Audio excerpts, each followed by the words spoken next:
بسم اللہ الرحمن الرحیم۔ السلام علیکم۔ آپ دیکھ رہے ہیں DDP انالیٹیکا۔ جنرل مشرف کے اوپر مختلف الزامات، ان کا چونکہ آنے کا بھی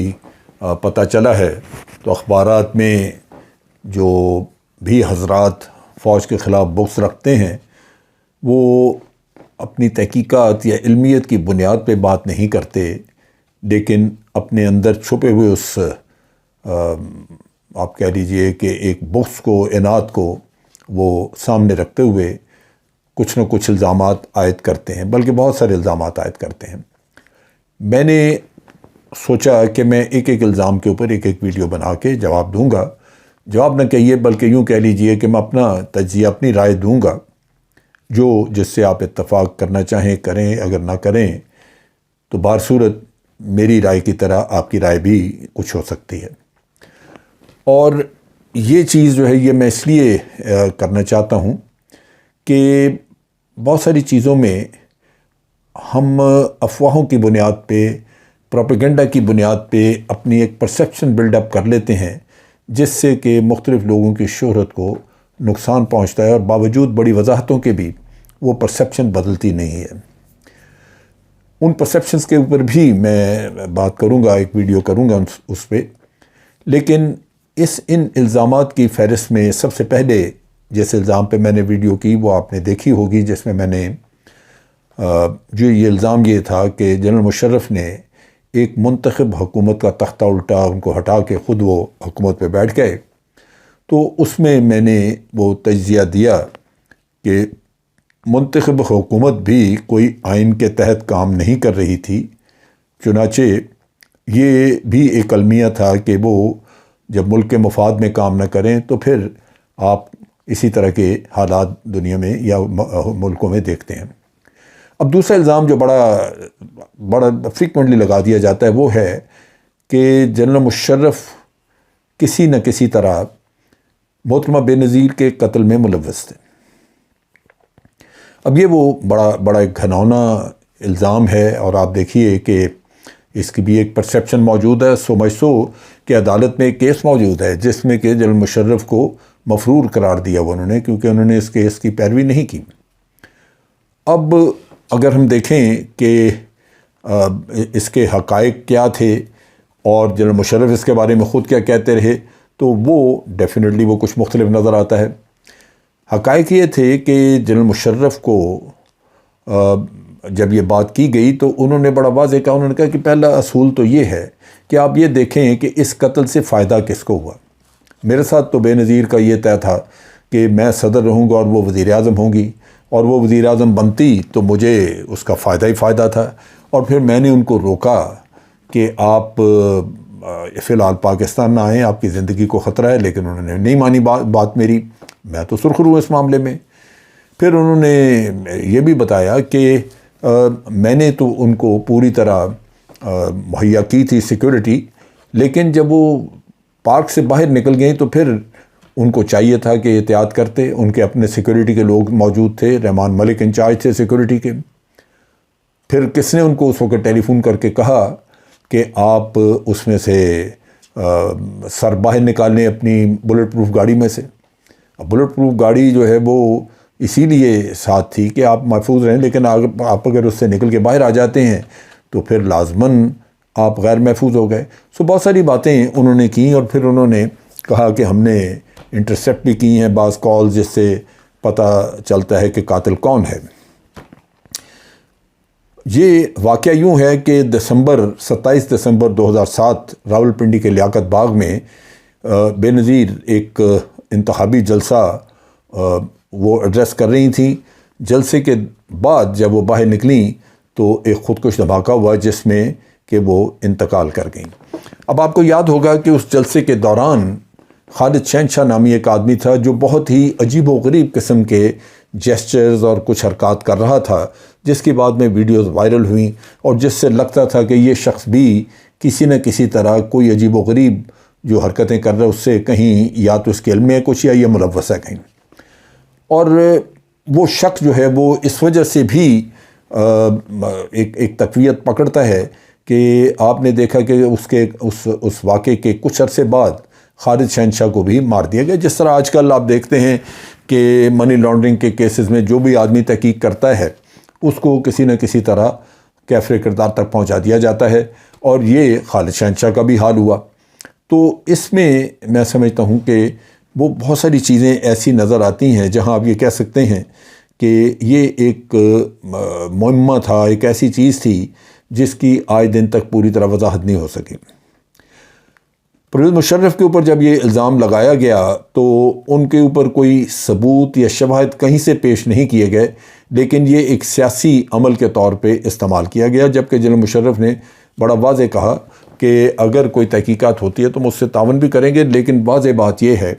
کہ اس کھیل میں فائدہ مجھے نہیں ہوا، مجھے تو نقصان ہوا کہ مجھے صدارت سے بھی جانا پڑا. اب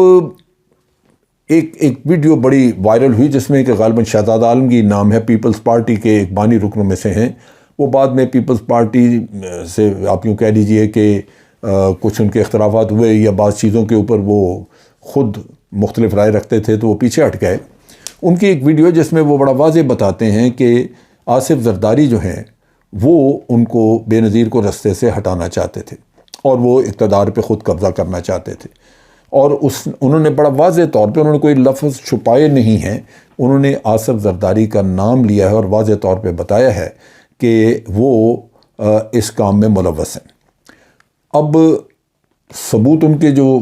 اس واقعے کے ڈائریکٹ ثبوت نہیں، لیکن اس واقعے سے پہلے کی جو بات چیت مختلف وقتوں پہ آصف زرداری کے ساتھ ان کی ہوتی رہی، اس کے نتیجے میں وہ یہ دعویٰ کرتے ہیں کہ مجھے یہ واضح طور پہ پتہ تھا کہ آصف زرداری ان کو ایلیمینیٹ کرنا چاہتے ہیں. مختلف وقتوں پہ اس کے اوپر تحقیقات ہوئیں. 5 سال پیپلز پارٹی کی حکومت رہی. اگر پیپلز پارٹی اس معاملے میں مخلص تھی تو ایک بہت بھرپور قسم کی یہیں ان کے دور میں تحقیقات ہو سکتی تھی. ان کے اپنے ہی رحمان ملک وزیر داخلہ تھے جو کہ چیف سیکورٹی آفیسر بھی بنائے ہوئے تھے، محترمہ نے مقرر کیا ہوا تھا ان کو اپنے لیے. لیکن یہ سارا کام پیپلز پارٹی نے نہیں کیا، بلکہ ایک فراڈ کیا قوم کے ساتھ، کیونکہ قوم اس وقت ایک ہجانی کیفیت میں تھی، جاننا چاہتی تھی کہ ہوا کیا. لیکن یونائٹڈ نیشن کو زبردستی ایک اس کام میں ملوث کیا. ان کو کہا کہ آپ آ کے اس کی تحقیقات کریں یا ایک ٹیم مقرر کی جائے جو تحقیقات کرے. اس کا سارا خرچہ اٹھایا، کئی ملین ڈالرز ان پہ خرچ ہوئے. لیکن جو ان کو آپ نے کام دیا، جو ٹرمز آف ریفرنس تھیں جس سے کہ پتہ چلے کہ انہوں نے تحقیقات کیا کرنی ہے، اس میں یہ بات تھی نہیں کہ آپ ذمہ دار ڈھونڈیں کہ کون ذمہ دار ہے اس کا. نتیجہ یہ کہ انہوں نے ذمہ داری کسی پہ نہیں ڈالی، بلکہ انہوں نے یہی کہا کہ بعض جگہوں پہ ہمیں شواہد نہیں ملے، بعض جگہوں پہ تعاون نہیں ملا لوگوں کا، جس کی وجہ سے ہم یہ حتمی طور پہ کوئی فیصلہ نہیں کر سکتے. بہرحال انہوں نے ایک رپورٹ سبمٹ کی جو بیکار تھی، اور یہ میرا اپنا اندازہ ہے کہ آصف زرداری صاحب نے ایک بتمام حجت، آپ یوں کہہ لیجیے کہ خانہ پوری کے طور پہ یہ کام کر کے قوم کا منہ بند کیا، کیونکہ اس وقت یہ معاملہ بڑا زوروں پہ تھا. اب آپ اس کو ذہن میں یوں رکھیے، اس کا میں سمجھتا ہوں کہ ہمیں اس کو سمجھنے کے لیے یہ ذہن میں رکھنا چاہیے کہ ایک آدمی جو اپنی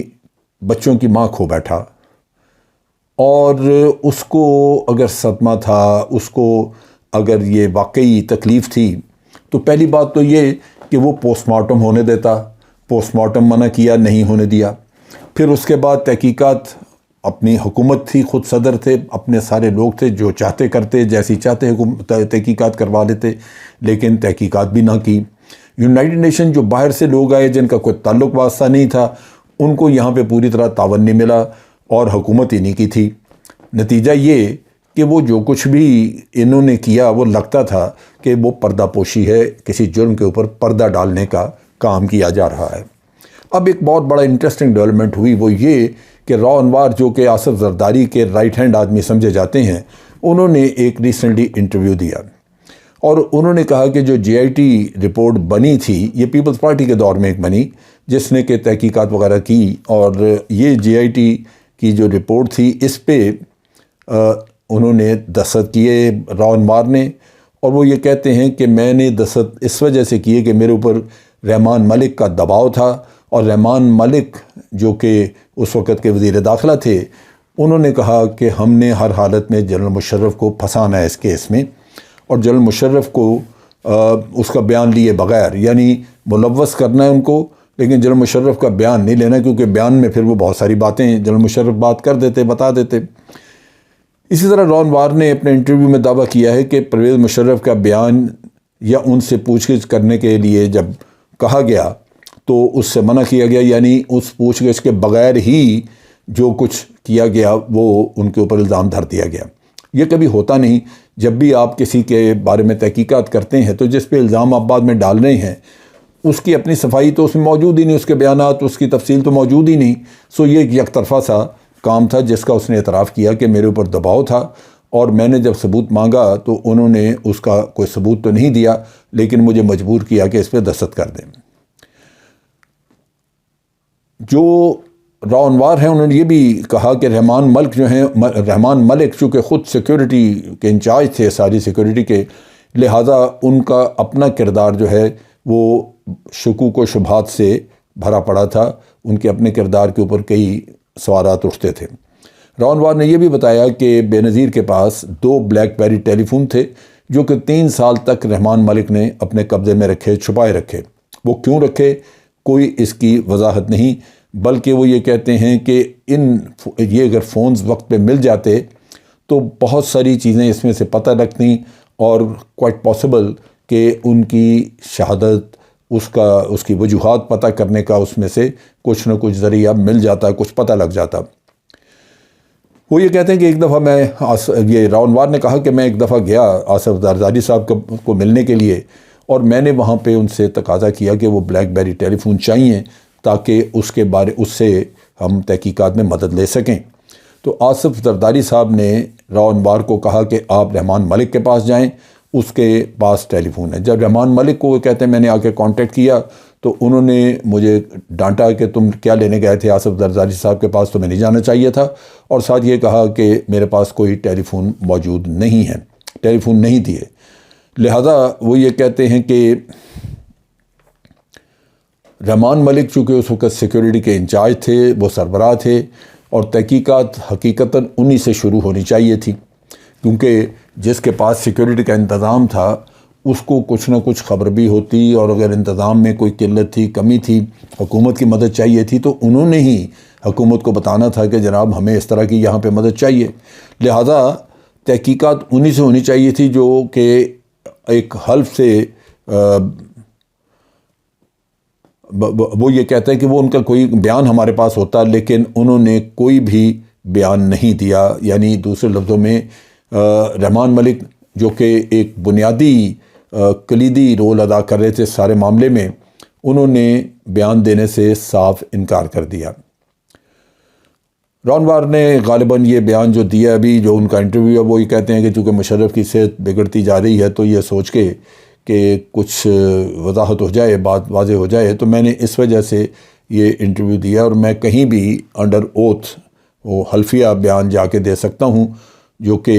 میں آپ کو بتا رہا ہوں۔ یعنی انہوں نے مظہر عباس کو یہ بتائی چیزیں، اور وہ یہ کہتے ہیں کہ میں سارا کہیں حلفیہ عدالت میں بھی جا کے بیان دینے کو تیار ہوں۔ بہرحال پیپلز پارٹی جو ہے وہ اس کے اوپر وہ کہتے ہیں جی ہم اس کا جواب، یہ جو کچھ بھی رون وار نے کہا ہے اس کا جواب دیں گے قانونی مشاورت وغیرہ کے بعد، کیونکہ یہ اس میں قانونی معاملات حائل ہیں۔ ان کا خیال ہے کہ ہو سکتا ہے اس نے جنرل مشرف کو بیل آؤٹ کرنے کے لیے ایسی بات کی ہو، لیکن جنرل مشرف جو ہے وہ اس سٹیج کے اوپر نہ ان پہ مقدمات چلائے جا سکتے ہیں نہ چلیں گے۔ وجہ یہ ہے کہ ایک آدمی جو ٹرمینلی ill ہے، جو بالکل زندگی کے آخری مراحل میں ہے، وہ اب جا کے کوئی جیل میں نہیں جائے گا، وہ سیدھا ہاسپٹل جائے گا، اور ہاسپٹل میں اس کے اوپر سیکیورٹی وغیرہ ہو سکتی ہے۔ لہٰذا یہ تو اب بات یہ کہنا کہ وہ اس کے اوپر سے یہ ہوگا، وہ اگر ایک شخص دنیا میں رہتا نہیں تو آپ الزامات لے کے بیٹھے رہیں۔ لیکن یہاں پہ میں سمجھتا ہوں کہ بات بڑی واضح ہے کہ یہ معاملہ اتنا سیدھا نہیں تھا۔ صرف ہم اپنے شوقیہ جن لوگوں کے دلوں میں بغض ہے، جو لوگ میں سمجھتا ہوں کہ ایک سوجھ بوجھ سے آری ہیں، وہ صرف اور صرف پرسیپشنز پہ اور بیانات پہ گزارا کرتے ہیں، لہذا وہ اس طرح کے الزامات عائد کرتے ہیں جن کی حقیقتاً بنیاد نہیں ہوتی۔ جو تحقیقات ہوئی تھیں اس کے مطابق اس کو پتہ چلا تھا کہ بے نظیر بھٹو کے قتل کے مقدمے کا مرکزی ملزم جو ہے وہ اکرام محسود تھا، جس کے بارے میں یہ بھی کہا جاتا ہے کہ وہ اس آپریشن کا انچارج تھا، جبکہ بیت اللہ محسود کو حملے کا ماسٹر مائنڈ سمجھا جاتا ہے۔ نارمار نے یہ بھی انکشاف کیا کہ انہی کے گروپ کا، یعنی طیب محسود جو کہ ایک اور گروپ کی قیادت کر رہا تھا، اور انہوں نے 18 اکتوبر کو کراچی میں جب محترمہ آئی تھی باہر سے، 18 اکتوبر 2007 کو وہاں پہ دھماکہ کیا تھا، خودکش دھماکہ کیا تھا، جس میں 180 لوگ مارے گئے تھے اور محترمہ معجزاتی طور پہ بچ گئی تھیں۔ سو اس کا مطلب یہ ہے کہ یہ حملے پہ در پہ پلان کیے گئے ہوئے تھے اور اس کا ماسٹر مائنڈ اور شاخسانہ کہیں اور تھا۔ سو ان حالات میں ایک وضاحت جو کہ رحمان ملک صاحب سے لی جا سکتی تھی، لیکن بدقسمتی کہ پچھلے دنوں کرونا کا شکار ہو کے رحمان ملک خود دنیا سے جا چکے، وفات پا چکے، اس لیے اس کی مزید کنفرمیشن نہیں ہو سکے گی۔ لیکن باقی جتنی بھی تحقیقات ہوئیں وہ آپ دیکھیے کہ لگتا ہے کہ اس میں پیپلز پارٹی یعنی آصف زرداری، جن کا ذاتی نقصان سمجھا جانا چاہیے تھا، وہ اس میں کوئی مخلص نہیں تھے اس تحقیقات میں، انہوں نے کوئی اس میں سیریسنس نہیں دکھائی، بلکہ یونائٹڈ نیشن کا فراڈ کر کے قوم کو چپ کرا دیا۔ اور اس کے علاوہ جن نکات پہ جنرل مشرف نے خود روشنی ڈالی تھی، اگر ان کو بھی ذہن میں رکھا جائے تو آپ کو واضح طور پہ نظر آتا ہے کہ یہ قتل کے ملزم کوئی اور ہیں، ماسٹر مائنڈ کوئی اور ہے، اور یہ کسی اور کے مفادات کا ایک میں سمجھتا ہوں نتیجہ تھا، جس میں کہ محترمہ کی جان گئی۔ آج کے لیے اتنا ہی۔ افواج پاکستان زندہ باد، پاکستان پائندہ باد۔